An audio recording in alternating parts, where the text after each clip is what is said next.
Well, that sucks. Brian and I just found a hornet's nest. We got stung. I mean, oh my God.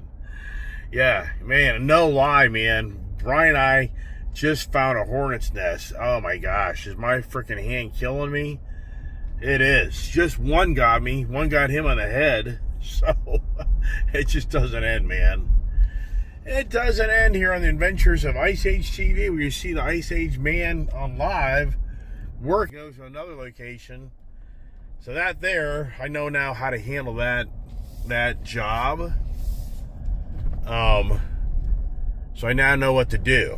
But I got to talk to the owner before I do anything.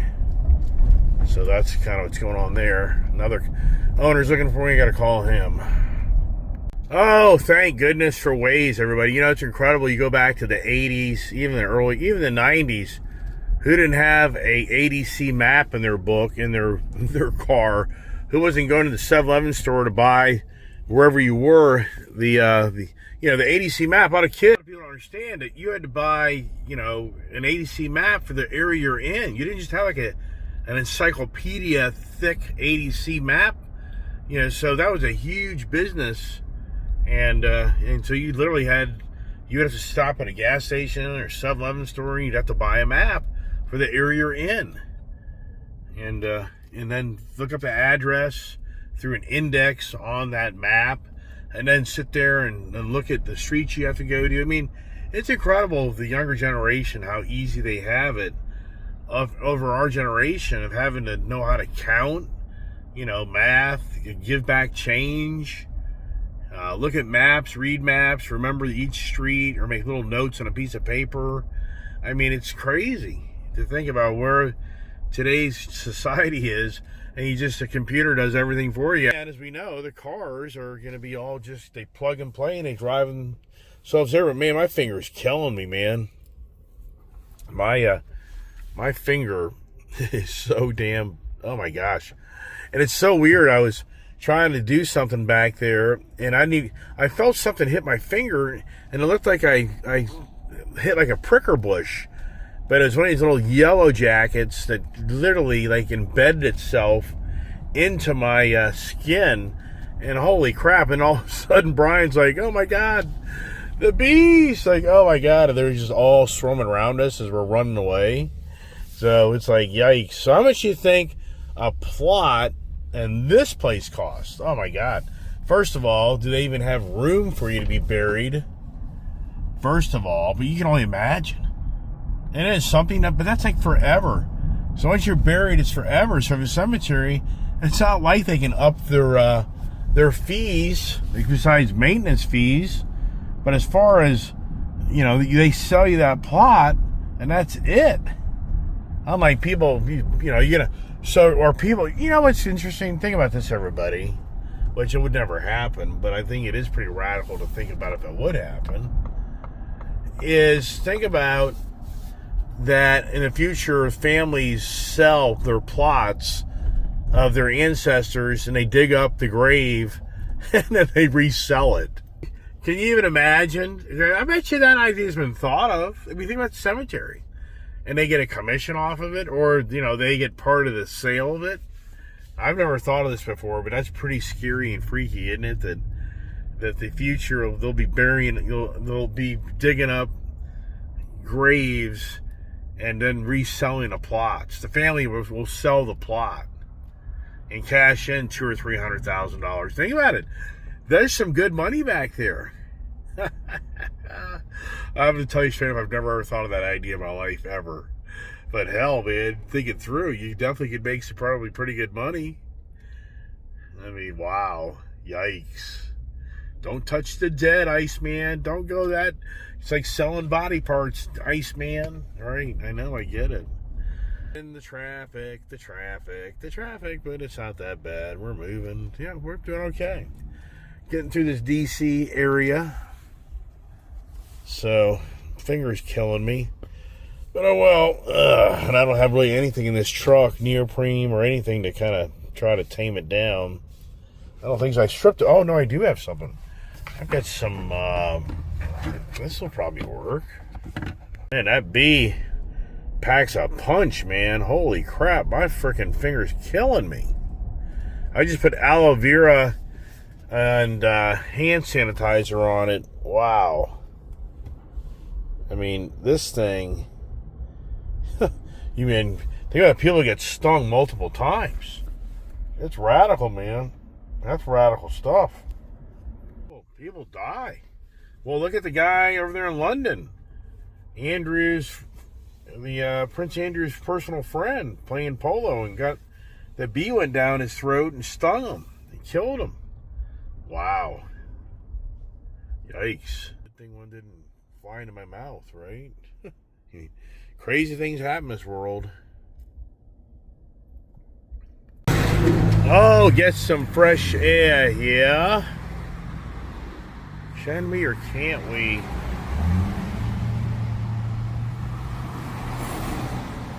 Yep, you get to, you have to get out of your home, people, to hang out with me. You get to see the sights if you hang out with the Iceman. We'll show you all over the place. So we're back near Silver Spring. Yep, we are. Coming back the way we came, so many ways.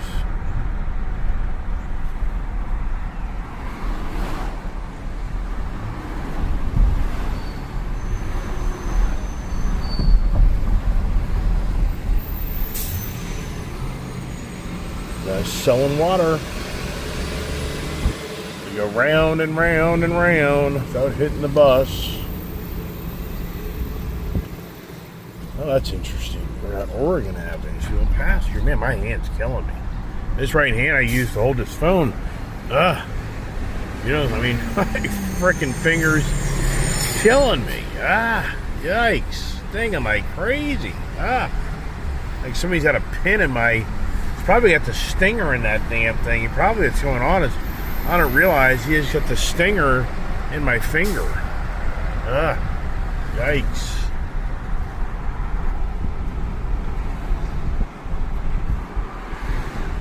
Yeah, and that's something where they're potent little things, aren't they? Brian didn't do it. I guess he did. Yep. He made it. All right. Wow, Connecticut Avenue. That's interesting.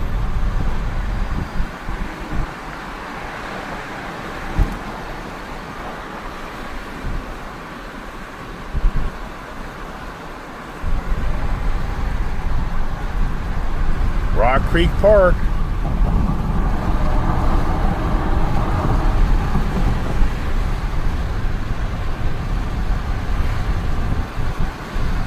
Drive. Yeah, I used to be down this here a lot years ago. I used to drive a lot of weekends.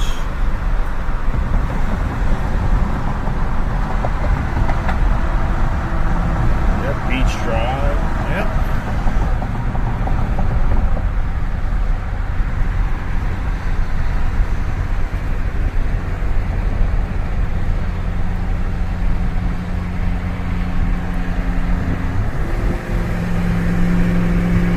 You never think of DC being like this, do you? You wouldn't know you're in the DC with all this pretty greenery and the trees.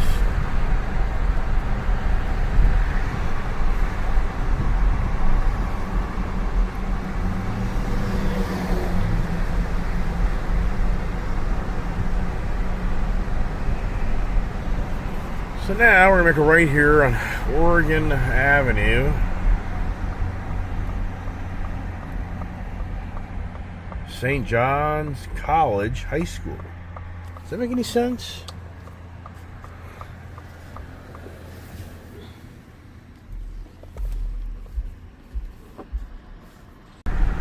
All right, Windale Road. Let's see here.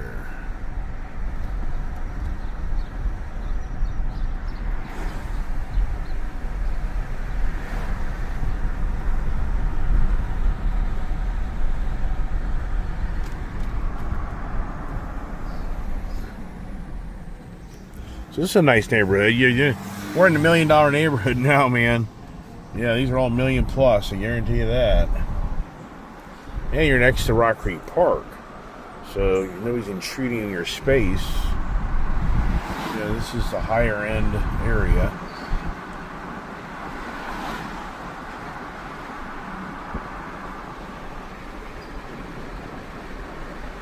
I'd never driven through this area before.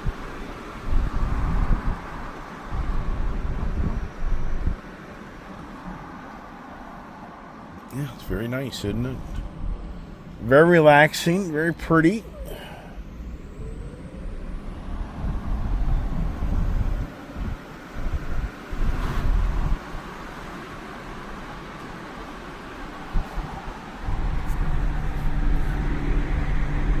Majestic, would you say that's the word? There's a more modern day home. Building a modern day home next to it. How much do you think those are, everybody? $2 million? I guarantee these are $1.5 million homes. Easy.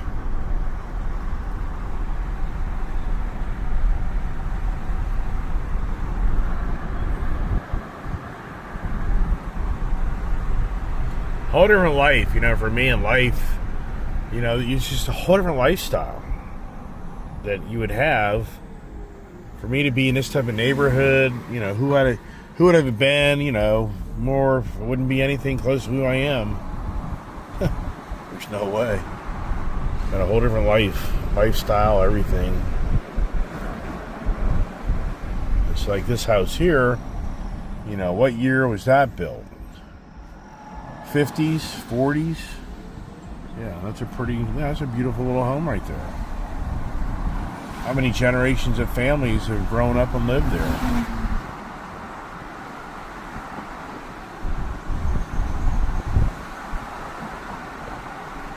Yeah, so this is pretty cool. I didn't expect this today, everybody. I'm just videoing this because it's actually very nice. Wise Road.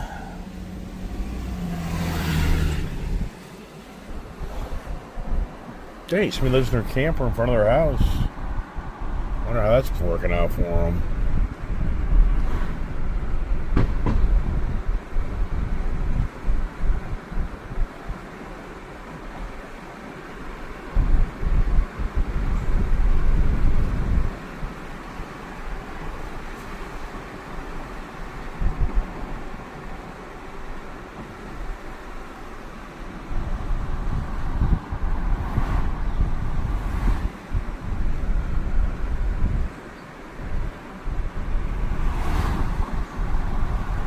There you go. How much do you think that house is?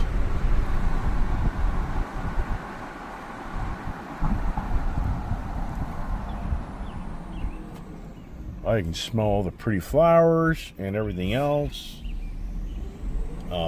That's pretty neat.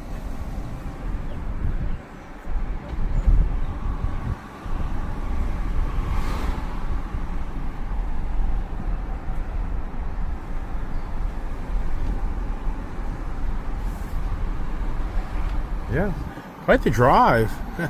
This is the type of thing you would take a Sunday drive to DC and you'd map out a nice neighborhood and take the wife out or whoever and you go drive around and you show that, you get to see scenery. And that's the thing I say is, by the time we get back in and ride around all day long, why do I want to go jump on my motorcycle and drive around? Because this is what I do. Which in some ways is a blessing, but also it's a curse because then I'm just demotivated to go ride around because I've already ridden around and seen all the sights and scenery.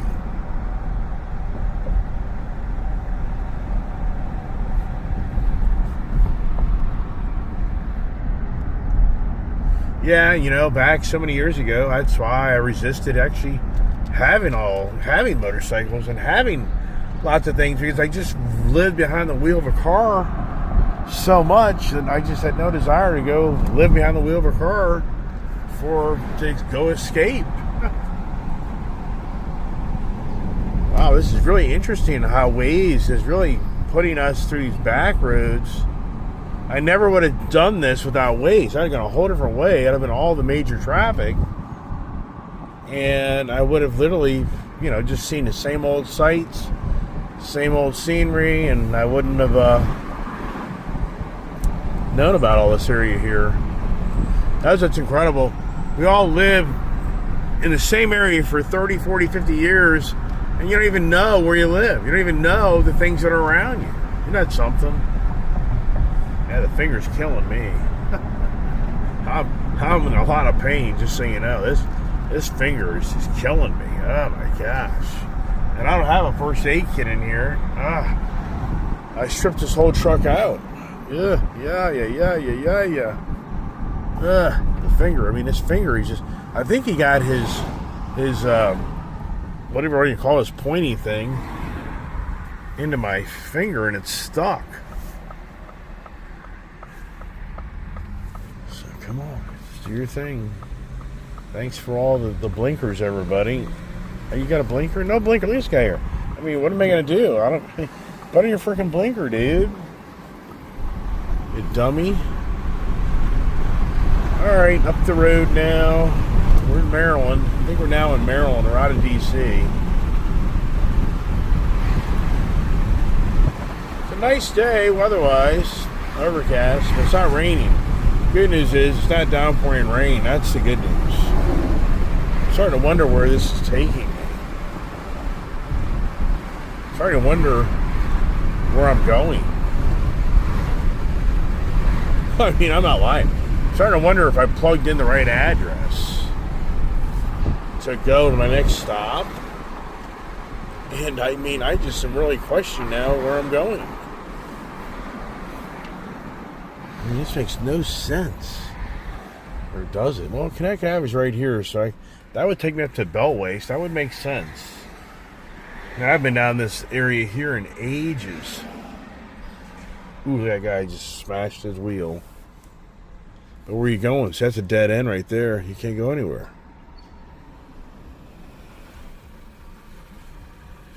Oh, well, so now we're in an area where it's everybody and their brothers doing their thing.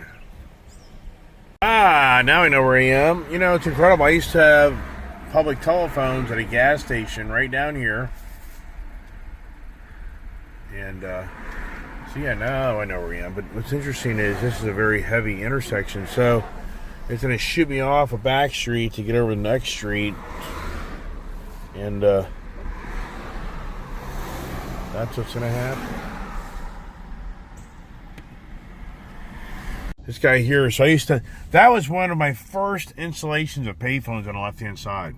I remember Stephanie was with me in 1996, and we sat outside that station forever, and I had to climb a telephone pole.